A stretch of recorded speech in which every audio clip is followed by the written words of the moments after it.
یہ ایک تو ہمارے ناظرین کو بتائیں کہ موساز کا مطلب کیا ہے اور یہ آئیڈیا آپ کے ذہن میں کیوں آیا، کیسے آیا؟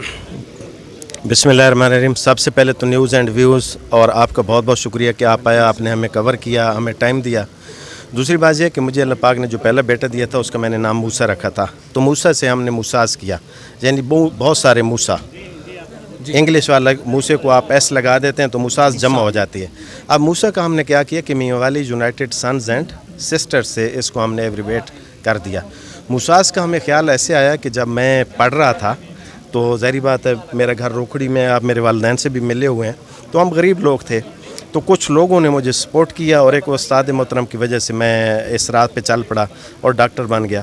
تو میں نے دیکھا کہ یار میری زندگی میں بہت چینج آئی ہے، یعنی میں ایک وقت تھا کہ مجھے ختم شریف پہ کوئی نہیں بلاتا تھا، مجھے حنیفہ کہتے تھے، اوئے کہتے تھے، ٹھیک ہے، میرے پیرنٹس کا استحصال ہوتا تھا۔ تو جب میں ڈاکٹر بنا تو میں نے دیکھا کہ یار یہ تو سب کچھ 180 کے ڈفرینس آ گیا۔ اب لوگ میرے ماں باپ کے ہاتھ چومتے ہیں، مجھے ڈاکٹر حنیف خان کہتے ہیں، اور میں پیدل تھا، گاڑی آ گئی ہے نیچے، گھر کچا تھا، گھر پکا ہو گیا ہے۔ اچھا، مجھے بڑے بڑے لوگوں کے ساتھ تعلقات بننا شروع ہو گئے۔ تو میں نے پھر یہ دیکھا کہ اس سے بڑی تبدیلی کسی کے زندگی میں نہیں آ سکتی، اور خصوصاً غریب بندے کی زندگی میں نہیں آ سکتی۔ صاحب کی جو صرف ایک مثال، میں خود کرشمہ ہوں، ان کا معجزہ ہوں فیض کا۔ یعنی آپ دیکھیں کہ ایک بندہ جس نے 4 سال پڑھا ہی نہ ہو اور وہ بیکار ہو، لوفر ہو، لفنگا ہو، اور وہ ایک استاد کے قریب جائے اور وہ سیدھا ڈاکٹر بن جائے، تو آپ اندازہ لگائیں کہ ان پہ اللہ کتنا کرم تھا اللہ کا۔ استاد کو جب استاد مخلص ہوتا ہے اور وہ بچے پر اپنا تن من دھن لگا دینے کا جذبہ رکھتا ہے تو پھر اللہ پاک اس استاد کی بات میں اثر رکھ دیتا ہے۔ مثلا انہوں نے مجھے کہا کہ آپ نے پڑھنا ہے، میں نے مان لیا کہ میں پڑھوں گا۔ انہوں نے کہا آپ ڈاکٹر بننا ہے، میں نے مان لیا کہ میں ڈاکٹر بنوں گا۔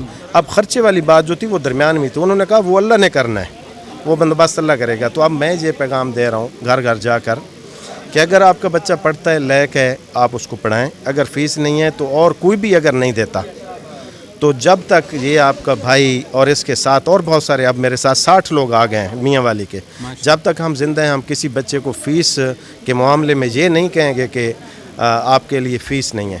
بیسیکلی یہ ایک انتقام ہے، میں بھول گیا تھا سٹیج پر بتانا کہ مجھے ایک دفعہ ایک بندے نے کہا تھا چوک چھوڑیں آپ، یعنی میں فیس کے لیے گیا اور اس نے مجھے لٹرلی ایسے ہی کہا تھا کہ چوک چھوڑیں آج، یعنی دفع ہو جاؤ۔ تو اس دن سے میں نے یہ ایک اپنے ساتھ وعدہ کیا تھا کہ انشاءاللہ جب مجھے اللہ دے گا تو میں کوشش کروں گا کہ اب کسی کو میرے ہوتے ہوئے میاں والی میں کوئی یہ نہ کہے کہ چوک چھوڑیں۔